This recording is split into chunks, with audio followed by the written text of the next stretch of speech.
disabuse you of the thought. Relationships are not based upon sex. That's sickness. That is sick, because that is not the basis of relationships. You love who you want to love, but out of necessity. The condition of the society that I come from is one of being oppressed. Those concepts you're talking about, they come out of Europe. That is the Iceman's inheritance. Look, living in the caves and hillsides of Europe, you don't talk much about that history. And neither does angels and anybody else. They don't talk about that history. And everything you talk about, Latin, Greek, that's what they were. The Romans were free lovers. They loved women, they loved men, they loved boys. The Greeks were the same way too. But that wasn't our way. Below the Mediterranean. North of the Mediterranean, that's what you did. We have traditions where, like you say, you went to weddings.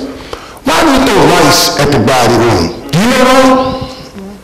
The reason why you throw rice at the bride and groom is because when y'all lived in the caves and hillsides of Europe, the man would come and knock somebody on the head, kidnap the woman.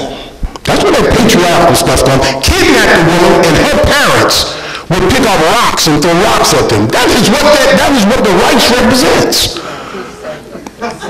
Picking her up and taking her over the threshold is not some romantic notion. That's what he did when he kidnapped her and took her into his cave.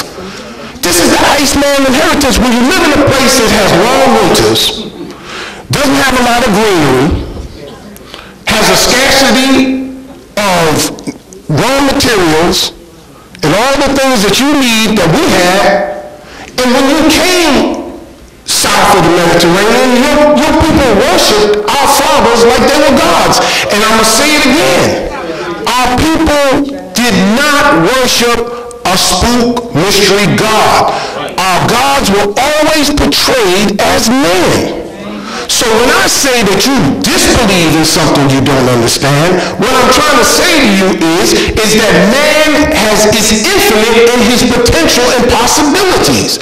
To deny God, or I'll take the word out, deny human potential is to deny the ability to bring into existence the very thing that you claim you want to bring in through revolution. Because the truth of the matter is that the enemy of us all controls the means of production and the weapons that we have to fight with. So it's going to take people literally walking through 50 caliber machine guns. I don't know what they're going to be on, whether they'll be carrying this book or maybe they'll believe in a God up in the sky or whatever, but it's going to take people that are willing to be in the face of a machine gun. And that doesn't come from some science or logic. There's some emotion in that doesn't make any sense whatsoever. The willingness to go in and to jump on a hand grenade so that you can save your comrades when you're in battle. See, this is just no talk, some intellectual exercise. If you really want to bring into existence what you're talking about, somebody got to die and somebody has to kill. So we don't like this God that kills, but we want the pressure's just going to go away because we talk at him. You don't have to fight. So you got a God in here that seems to be, he's quite violent and he's a little schizophrenic. That's right, because when you get into a fight, the hell, if I get into a fight, don't you tell me calm down. If you throw a lick on me and I'm fighting, if you see me in the air and the bear's pulling out all my hair, don't pick it up, leave it there, but you help the bear. Because I'm going to be on, I'm be fighting, and you need to be fighting and stop. You know, this is good for intellectual talk and touring campuses. But when it really gets down to it, it's going to take a long time for humanity to heal from the war that has to take place in order to bring about what you say needs to come about and bring about what I believe needs to come about. Now, we're not no grotesque, what do you say, homophobic? I'm not afraid of homosexuals. That don't bother me any. If that's what you want to do, that's what you want to do. We don't stone homosexuals. We don't cut off their head. That's not our way. But we have women and men that need to have a decent, honorable relationship, not based upon sex, A nation can rise no higher than its woman. When there are no decent women, there are no decent men, because the woman is the mother of civilization. Let's talk science.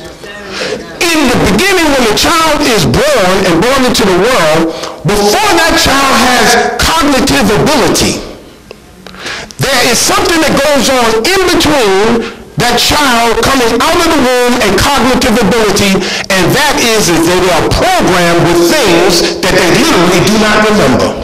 It's before memory. So now if you've got a crazy mother while the father in this patriarchal society is out doing his thing, and he's oppressing this woman, then this woman is going to put the hatred of that man in that child.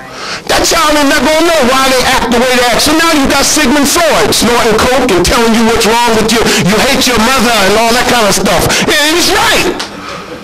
Because of the stuff that we do to our children and not knowing. The woman is the key to revolution. You cannot give birth to a revolutionary unless you go ahead and teach the woman to be the revolutionary, because the man is too busy doing whatever he's doing. The woman is the true revolutionary. Heaven lies at her feet. And if you want a real revolution, then train up the women, not the men. Because when you train a man, you train the individual. When you train a woman, you train the nation. You want the revolution to live? Then make sure you preserve the women who give birth and teach the children. They will preserve your revolution all the way through time immemorial. That's my response. It's my story and I'm sticking to it.